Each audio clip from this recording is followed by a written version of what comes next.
मी कविता kitchen मध्ये स्वागत आहे। आता बनवत आहे शेपूची भाजी। त्यासाठी लागणारे साहित्य, एक कांदा कट करून घेतलाय, 1 चमचा तिखट, 1 चमचा मीठ, अर्धा चमचा हळद आणि शेंगदाण्याचं कूट 2 चमचा, वाटी भरून मसुरीची डाळ, 5 लसूण पाकळ्या, 2 चमचे तेल, कढई ठेवली, गॅस चालू केलाय। चला तर बनवूया रेसिपी। तेल टाकून घेते। आता आपण 2 चमचे तेल टाकले। चला तर मग पाहूया गरम झाल्यावर। हे पहा, आता तेल गरम झाले। त्याच्यात आपण लसूण टाकूया आणि मी टेचून घेतलाय 5 लसूण पाकळ्या आणि 1 कांदा छोटासा। फ्राय होऊ देऊया, पाहूया 2 मिनिटांनी।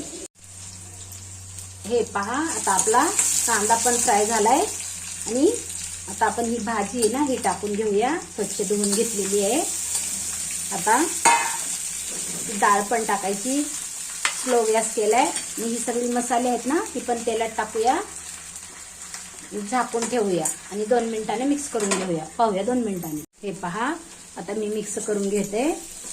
आता आपण काय करायचं, याच्यावर एक ताट ठेवून घ्यायचं, मिक्स करून याच्यात ताटात पाणी टाकून घ्यायचं। हे पाणी गरम होऊन द्यायचं आणि त्याच्यात टाकून डाळ शिजवून घ्यायची। हे पहा, आता आपलं पाणी गरम झाले, बघूया। आणि आता हे असंच याच्यात वतून घ्यायचं आणि आता हलवून घ्यायचं आणि 5 मिनिटासाठी झाकून बंद करायचं। चला तर 5 मिनिटं झाले। आता आपली भाजी तयार आहे। भाकरी बरोबर, भाताबरोबर, चपाती बरोबर खूप छान लागते। चला तर गॅस बंद करून घेऊया। व्हिडिओ आवडला तर लाईक करा, शेअर करा, सबस्क्राईब करा। व्हिडिओ पाहिल्याबद्दल धन्यवाद। भेटूया उद्याच्या रेसिपीमध्ये। Bye bye.